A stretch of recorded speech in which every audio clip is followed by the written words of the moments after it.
Hi అండి, welcome to our channel. ఈరోజు ఎంతో టేస్టీగా ఉండే చామదుంపల ఇగురు ఎలా తయారు చేయాలో చూద్దాం. ఈ రెసిపీకి కావాల్సిన పదార్థాలు ఏంటో అలాగే తయారు చేసే విధానం ఏంటో ఒకసారి చూసేద్దాం. కావలసిన పదార్థాలు: ఒక అరకిలో చామదుంపల్ని ఉడికించి తొక్క తీసి ముక్కలుగా కట్ చేసి పక్కన పెట్టుకోవాలి. అలాగే 3 ఉల్లిపాయలు పొడుగ్గా కట్ చేసి పెట్టుకోండి. 2 టమాటాలని పొడుగ్గా కట్ చేసి పెట్టుకోండి. 1 స్పూన్ అల్లం వెల్లుల్లి పేస్ట్, రుచికి సరిపడా ఉప్పు, 1/2 టీ స్పూన్ పసుపు, 1 స్పూన్ కారం, 1 స్పూన్ గరం మసాలా, 1 స్పూన్ ధనియాల పొడి, 1 స్పూన్ జీలకర్ర పొడి, కొత్తిమీర కొద్దిగా,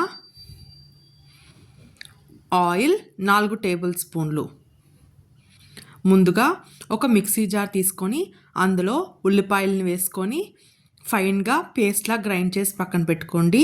ఇప్పుడు అదే మిక్సీ జార్లో టమాటాలని కూడా వేసుకొని ఫైన్గా మెత్తగా పేస్ట్ లాగా గ్రైండ్ చేసి పక్కన పెట్టుకోండి.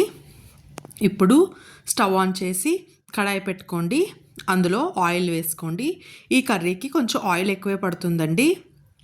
ఆయిల్ హీట్ అయిన తర్వాత ముందుగా రెడీ చేసి పెట్టుకున్న ఆనియన్ పేస్ట్ని వేసుకొని అందులోనే ఉప్పు అలాగే పసుపు వేసుకోండి. అలాగే అల్లం వెల్లుల్లి పేస్ట్ వేసుకొని ఉల్లిపాయలు పచ్చివాసన పోయి మంచి కలర్ వచ్చేంత వరకు ఫ్రై చేసుకోవాలండి. ఈ కర్రీ తినడం వల్ల మనకి మోకాల్లో గుజ్జు కూడా బాగా పెరుగుతుందండి. ఉల్లిపాయలు ఇలా గోల్డెన్ కలర్ వచ్చి మంచిగా తయారైన తర్వాత ఇప్పుడు అందులో ముందుగా రెడీ చేసి పెట్టుకున్న టమాటా ప్యూరీని కూడా వేసుకోవాలండి. ఇప్పుడు ఇది కూడా బాగా మగ్గి పచ్చివాసన పోయి ఆయిల్ రిలీజ్ అయ్యేంత వరకు ఫ్రై చేసుకోండి. ఇప్పుడు అందులో కారం, గరం మసాలా, ధనియాల పొడి, జీలకర్ర పొడి అన్నీ వేసుకొని బాగా కలుపుకొని కారం పచ్చివాసన పోయేంత వరకు ఫ్రై చేసుకోండి. కర్రీ మనకి ఆయిల్ అంతా రిలీజ్ అయ్యి పచ్చివాసన పోయిన తర్వాత ముందుగా కట్ చేసుకున్న చామగడ్డ ముక్కలను వేసుకొని ఒకసారి బాగా కలుపుకోండి. ఈ కర్రీ మనకి కొంచెం జిగురుగా ఉంటుందండి. ఇప్పుడు బాగా ఫ్రై చేసుకొని ఒక 5 మినిట్స్ ఇప్పుడు ఆ కర్రీలో సరిపడా వాటర్ వేసుకోండి. వాటర్ వేసుకొని ఒకసారి బాగా కలుపుకొని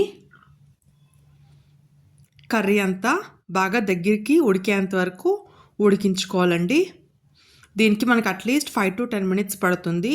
కర్రీ అంతా బాగా ఉడికి దగ్గరికి అయిన తర్వాత అందులో కొంచెం కొత్తిమీర వేసుకోండి.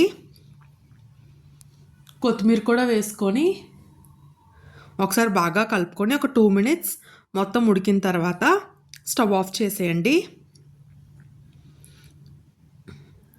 ఇప్పుడు దీన్ని ఒక సర్వింగ్ బౌల్లో తీసుకొని వేడివేడి అన్నంతో సర్వ్ చేసుకుంటే ఎంతో టేస్టీగా ఉండే చామదుంపల ఇగురు రెడీ అయిపోతుందండి. ఈ రెసిపీ మీకు నచ్చినట్లయితే ట్రై చేసి ఎలా ఉందో కమెంట్ చేయడం మాత్రం మర్చిపోవద్దండి. వీడియో నచ్చినట్లయితే ఛానల్ని సబ్స్క్రైబ్ చేసుకోండి.